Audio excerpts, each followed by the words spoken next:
السلام علیکم، میرا نام ہمایوں افتخار راجہ ہے اور ایک نیوز اپڈیٹ کے مطابق راول ایکسپریس وے منصوبہ، جسے لئی ایکسپریس وے بھی کہتے ہیں، عدم دلچسپی کی وجہ سے ملتوی کر دیا گیا ہے۔ تفصیلات کے مطابق راول ایکسپریس وے اور فلڈ چینل پروجیکٹ، جسے پہلے لئی نالا ایکسپریس وے اور فلڈ چینل پروجیکٹ کہا جاتا تھا، روک دیا گیا ہے کیونکہ پنجاب حکومت وفاقی حکومت کی مدد کے بغیر میگا پروجیکٹ کو فنڈ دینے کے لیے تیار نہیں ہے۔ یہ منصوبہ راولپنڈی کے MNA شیخ رشید احمد کے دماغ کی اختراع ہے، جس سے 2006 میں سابق فوجی آمر پرویز مشرف کی طرف سے شروع کیا گیا تھا۔ اس وقت سے تاخیر کا سامنا ہے۔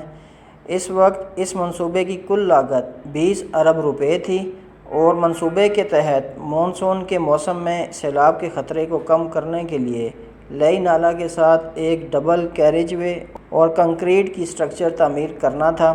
تاہم پاکستان مسلم لیگ نواز کی حکومت نے 2008 میں اقتدار میں آنے کے بعد اس منصوبے پر کام روک دیا۔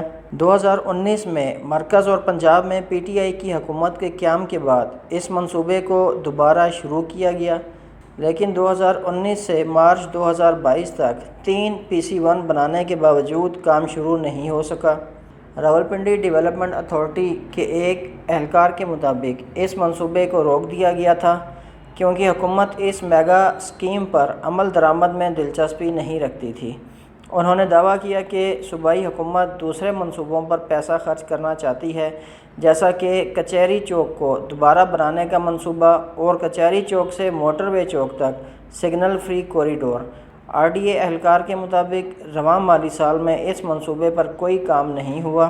دوسری طرف شیخ رشید کے بھتیجے PTI کے MNA شیخ راشد شفیق کے مطابق وفاقی حکومت کی مدد کے بغیر صوبائی حکومت کام شروع نہیں کر سکے گی۔ انہوں نے کہا کہ PTI کے دور حکومت میں یہ فیصلہ کیا گیا تھا کہ 60% فنڈز وفاقی حکومت فراہم کرے گی، جبکہ 40% فنڈز پنجاب حکومت فراہم کرے گی۔ انہوں نے دعویٰ کیا کہ وفاقی حکومت اس منصوبے کی مالی اعانت سے ہچکچاہٹ کا شکار ہے، جس کے لیے اگلے عام انتخابات تک انتظار کرنا پڑ سکتا ہے۔ اس سال مئی میں RDA نے لئی ایکسپریس وے اور فلڈ چینل پروجیکٹ کا نام بدل کر Rawal expressway and flood channel project رکھ دیا تھا۔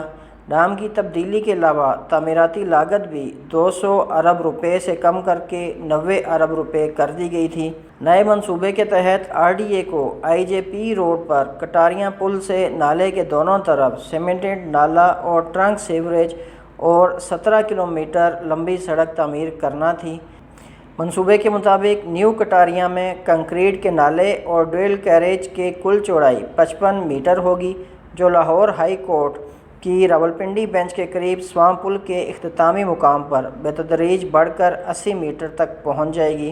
نئے PC1 کے تحت کوئی نیا پل نہیں بنایا جائے گا، جبکہ موجودہ پلوں کی مرمت اور ترمیم کی جائے گی۔ واضح رہے کہ ایکنک نے 22 دسمبر 2021 کو ہونے والے اجلاس میں زمین کے حصول اور ساختی معاوضے کے لیے 25 ارب روپے کے PC1 کی منظوری دی تھی اور 19 جنوری کو انتظامی منظوری دی گئی تھی۔ چلیں آج کے لیے اتنا ہی۔ مجھے اپنی دعا میں یاد رکھیے گا، میرا چینل سبسکرائب کیجیے گا۔ بہت شکریہ، اللہ حافظ۔